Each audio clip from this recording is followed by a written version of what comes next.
Damn. Any more? No more? There's one in the back, more in the back, more in the back. More in the back. Here, give me.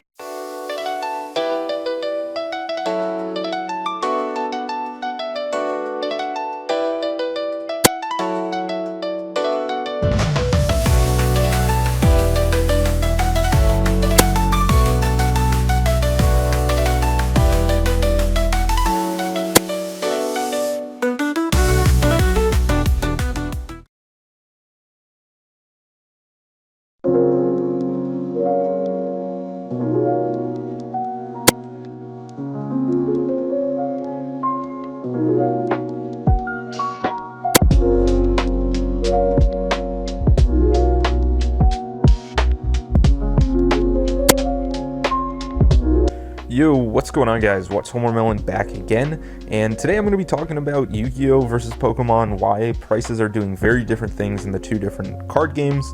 As usual, I'm really a Yu-Gi-Oh collector first and foremost. I do dabble in Pokemon, and you'll see some of my cards as it comes up, and I talk about Pokemon, but I'm really much more well-versed in Yu-Gi-Oh! And I'm a collector. I'm a Yu-Gi-Oh collector. I'm not an investor, and that's an important distinction because I'm not trying to buy a bunch of stuff, sit on it, and make a bunch of money down the line. But as a collector, I'm still part of the market, and I still pay prices, and so I'm sensitive to these sorts of price fluctuations, product availability, all that sort of stuff. But without further ado, let's get into the video. So I think the first starting point is the pandemic, because that's when a lot of us got into collecting cards. That's when I got into collecting cards, ignoring what we were doing in 2005. I think that's when most of us really got back into it. We now are adults, we have money to spend, and during the pandemic, there really wasn't a whole lot of other stuff to do during lockdowns. And so people spent a lot of money on cards, and things like stimulus checks only added to the fact that people were really hyper-focused on collectibles because a lot of the other things they could do weren't available, and they had money to spend on it. Prices went up. Everything related to collectibles, every collectible you could imagine was basically exploding, and trading cards were at sort of the center of it all, right? Pokemon cards probably were the first thing to really start exploding, but Yu-Gi-Oh cards as well really went up as people went back into their childhood rooms, cleared out storage in their house as they were spending more time in it, and went back and found some of these things that they previously had enjoyed, and now we're hearing all about from Logan Paul and other influencers.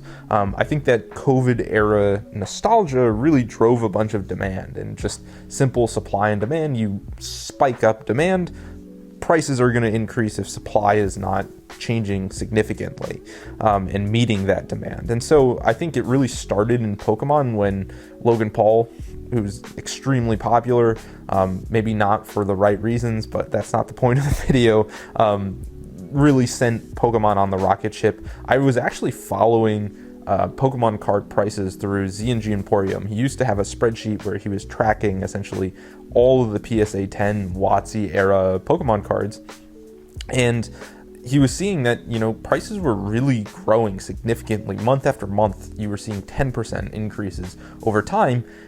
That was before the real boom. It was still extremely positive increases in prices.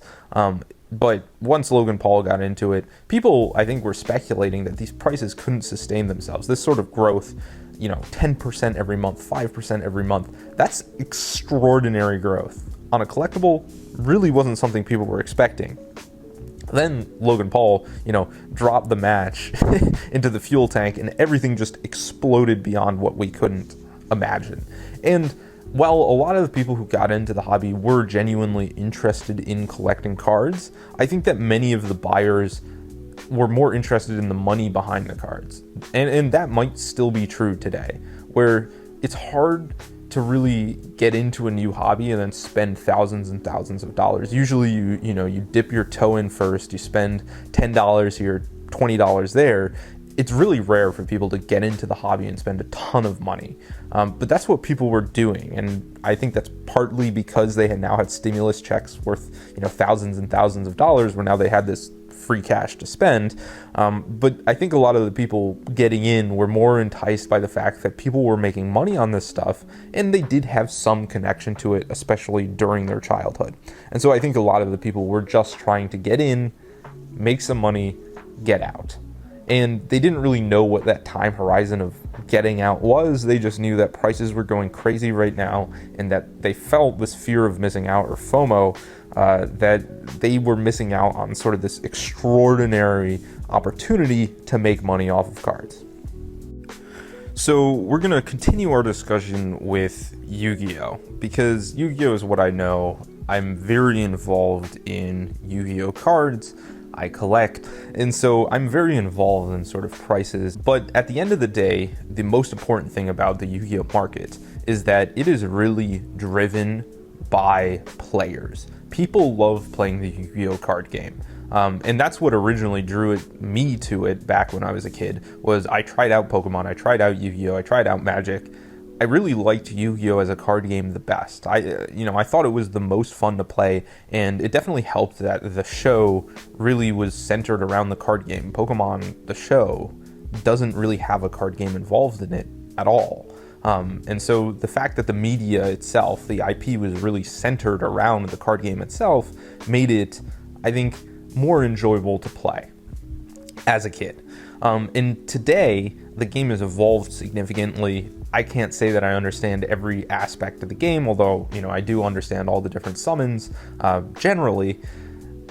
But so much of the market is the fact that people love playing the game, and there isn't as much of a collector's side of it. There still is, absolutely, but everything is driven by players, which is healthy in its own right? It's great that the market is not saturated by people who are trying to just make a quick buck by saying, okay, this illustration looks nice, I'm going to buy out, all the market below this price, and force, people who want to buy the card to spend more than they should.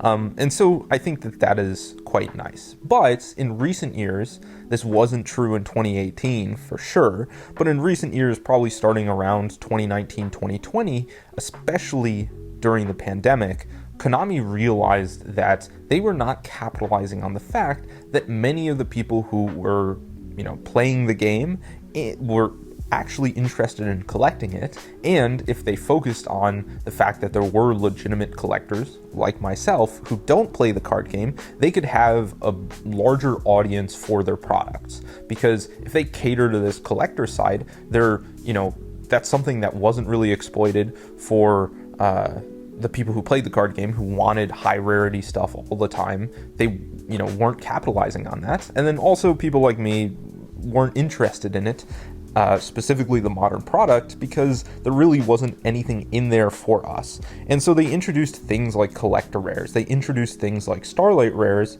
and, other different rarities. Recently, the quarter century secret rare.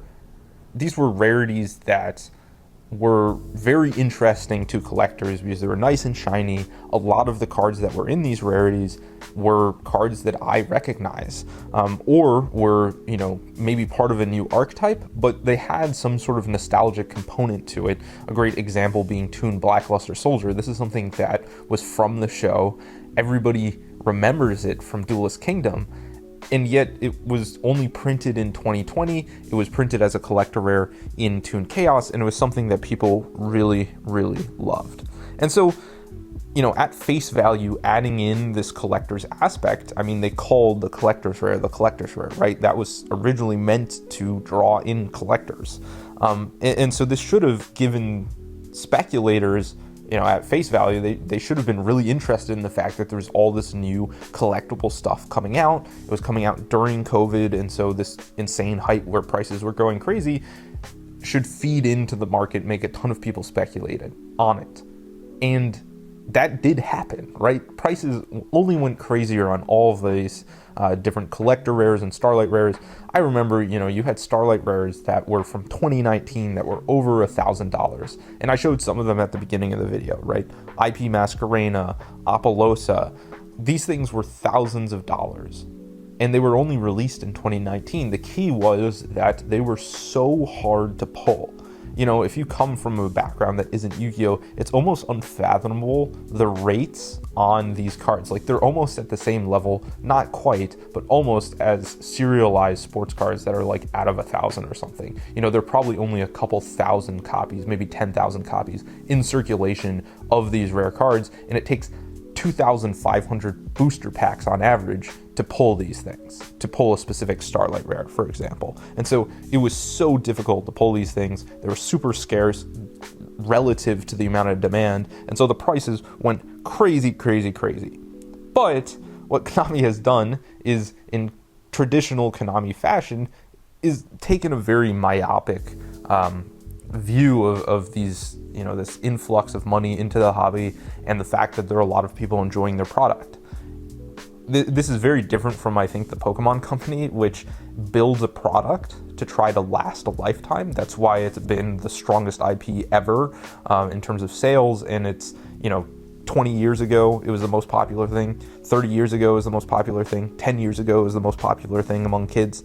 And now, today, it's extremely popular among kids and still, you know, one of the most popular hobbies for adults as well.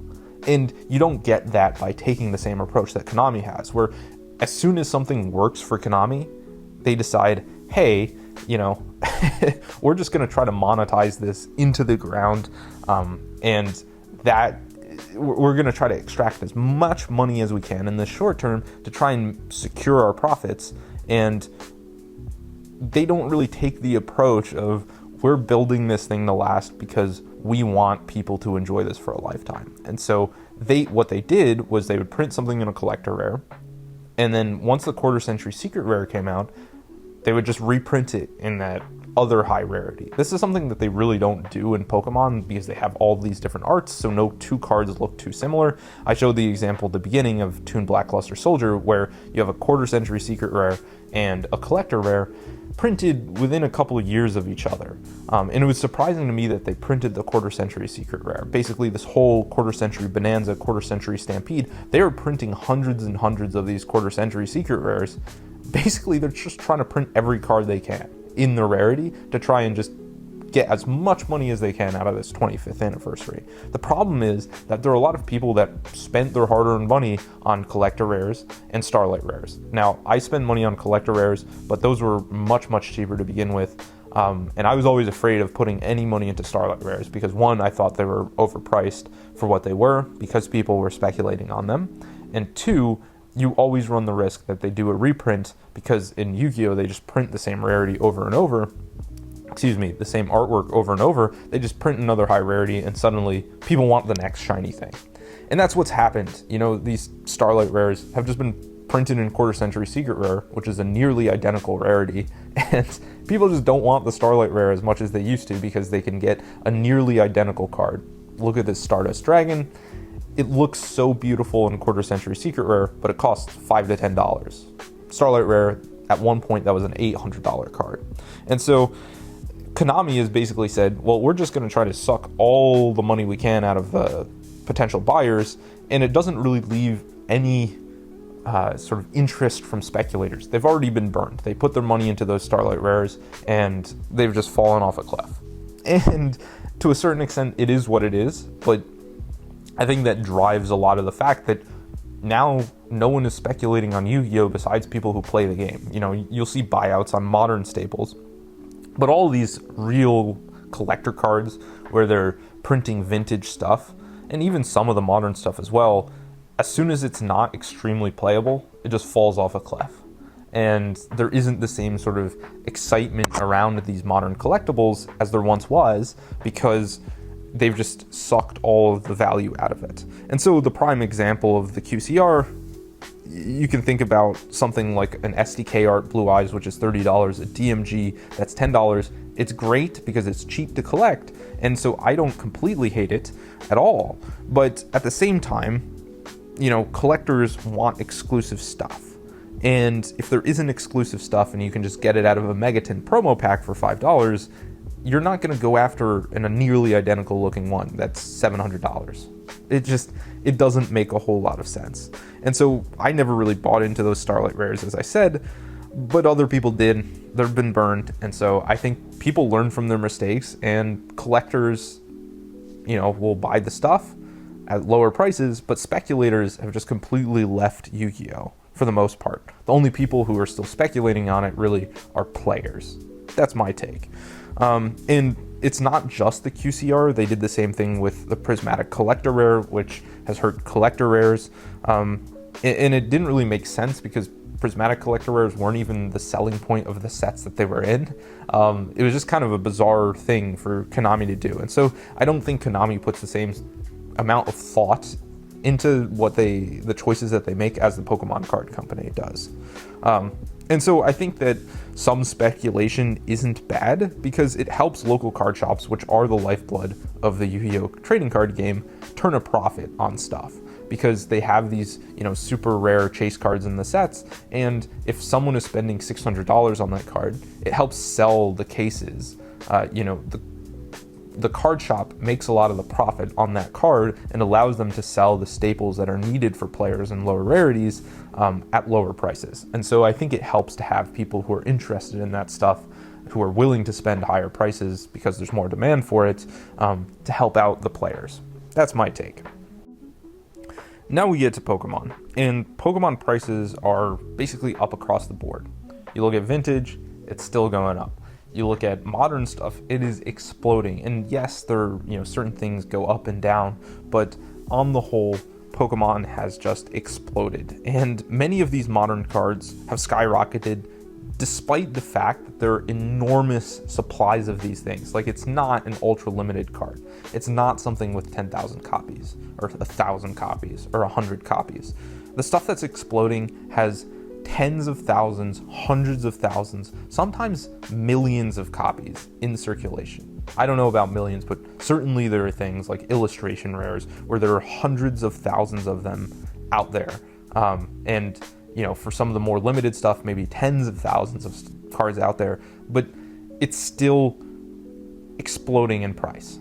And there are promos like the Felt Hat Pikachu, which everyone thought was, amongst the people that I know who are really involved in that hobby, thought that, maybe it's going to go up in price, but they couldn't imagine the prices that it's currently selling for, like hundreds of dollars in a grade of 10. There are tens of thousands of these things in circulation, maybe even hundreds of thousands of them, and there are thousands of PSA 10s already. Eventually it will be in the tens of thousands, if not already.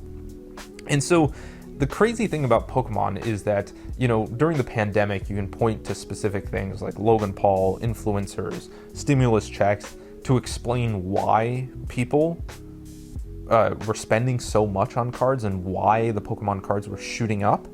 But there isn't the same sort of explanation to be done with current Pokemon cards. The only thing that's certain is that the boom is not driven by the players of the card game, right?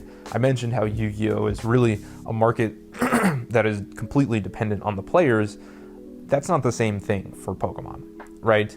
A lot of it is the speculators and legitimate collectors who actually want the things in their binder. I'm not saying that's a bad thing necessarily, but I believe it's primarily the speculators and then people who are falling into the trap of, oh, I'm seeing this go up, I need to buy it at this slightly increased price because I'm afraid that I might not be able to buy it at the price that it will end up at after these speculators are done. And so they're sort of falling into the trap, and so these things just keep climbing and climbing, and eventually this sort of chain that leads the prices up I don't think is particularly natural, and so I would expect that it can't go on forever like this. Now, I will say that there has been a little bit of coolant already on some of this stuff, like the Moonbryon was going up and up and up in PSA 10 above $3,000. It's already fallen back down to in the sort of low 2000s, and so already we're starting to see a bit of a coolant. I just don't think that a lot of these prices made sense, and so we're seeing that things are sort of falling back down already, albeit there are some things that are continuing to boom. And so we'll have to see whether speculators jump ship and who's left holding the bag, right?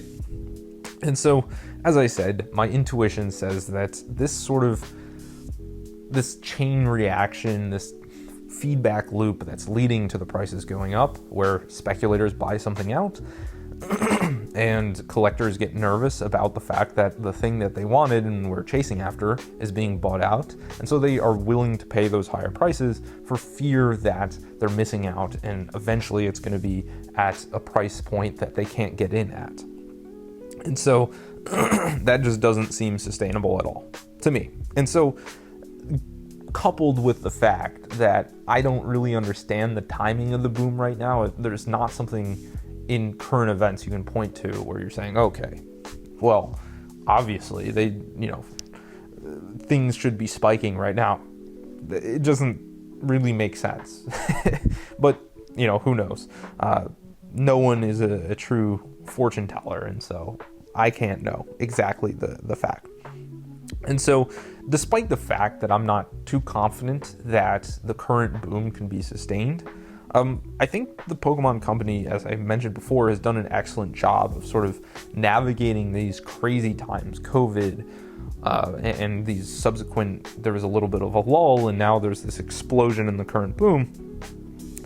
They've consistently come up with desirable cards and reasonable printing schedules where they're not saying, oh, well, look, people will buy anything right now. Let's just print anything. Let's print a bunch of crap that's easy to print, poor illustrations. Let's just try to monetize it to the ground right now. Because if it was Konami, let's be real, people, they would have just printed anything and everything to try and maximize their product for, the next year or two to try and spike their profits, without acknowledging the fact that, well, what are you going to do in 5 years? There might not be the same boom. And you've printed everything already, and so people are less likely to buy the stuff at that point in time. And so I think the Pokemon Company is navigating this with expert precision. And so I respect that, and I think that's why Pokemon has done so well. And so if they keep coming up with these new chase cards that are sufficiently scarce such that speculators can hype them up and people get interested in the new products, maybe you see these sharp increases and then slow falls until the end of time, and people keep doing it because there's always money to be made if you guess the peak in the fall correctly. And so who knows where everything's headed. So it begs the question. You see this huge Pokemon boom that you can't really explain with modern times. There isn't a pandemic, there aren't stimulus checks to explain the boom, and then you see Yu-Gi-Oh really stagnating because Konami has printed everything already, and it's hard to get excited for the newest thing, knowing that there's always the chance that they just print it again in the 30th anniversary, which is only a couple years away. And so it's not clear that the stagnation is necessarily a bad thing for Yu-Gi-Oh! And also, Pokemon is still extremely popular with kids, and it's constantly bringing in new fans and therefore increasing the demand. This is not happening anywhere close to the same extent in Yu-Gi-Oh! And so Yu-Gi-Oh! Isn't necessarily a good vehicle for investment, and it's warded off some of the questionable speculators that are just trying to make a quick buck. And Yu-Gi-Oh! Doesn't have the same problems with affordability due to scalpers, and I think it's more stable because of that. Where Yu-Gi-Oh!, albeit it's not bringing in the same, fresh blood into the collecting space, they're not unstable because of it. And things like QCRs and prismatic collector rares made it clear that Konami doesn't really see any use in any external speculation. They're not trying to use speculation to generate hype for the new product. And so because of that, someone like me who's collecting it, I don't really want to spend more than $100 on a card that's modern anymore. I don't really do that ever anymore. And that's just for the simple fact that I expect they're going to print it again a couple years down the line in a very similar rarity or some other high modern rarity, and I'll just wait 2 years and it'll be much cheaper then.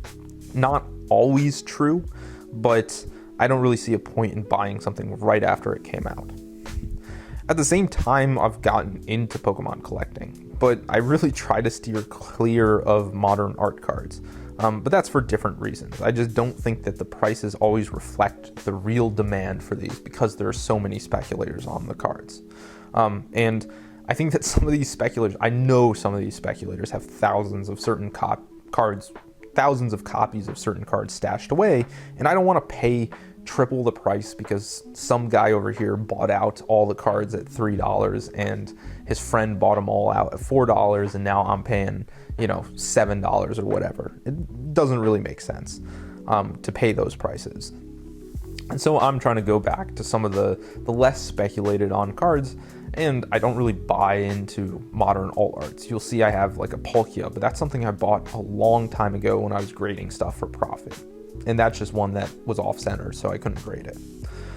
And so, both of these approaches, and to, the Pokemon company having to deal with scalpers and the like, and Yu-Gi-Oh just completely printing everything all at once, I don't think that they're both the optimal scenario, and they have problems for different reasons. And so I think that some sort of middle ground between just printing everything all at once and kind of constraining supply a bit and allowing the speculators to run rampant in the secondary market, I think you want a middle ground between the two, and I think that's optimal. And so I don't really think that Pokemon can sustain the current hype, and I think there's already evidence that the bubble's starting to pop. But, it's possible that the end of the QCR with the quarter century stampede will usher in more speculation, as there's no longer QCRs to just make everything worthless in the secondary market in Yu-Gi-Oh! And so who knows what's going to end up happening. The future's uncertain. I don't know what's going to happen to these different TCGs. Both are still very much things that people are interested in. And so let me know what you guys think in the comments about the whole discussion. And I'll try to engage with all of the comments and let me know. Do you think Pokemon's going to surge forever because there's always new people coming in? And do you think that Yu-Gi-Oh, once they stop printing everything all at once in the quarter century, is going to really see a resurgence in speculator investment in the card game? So we'll have to see. No one really knows. It's been your boy, Watomar Melon, and I'll see you guys in the next one. Peace out.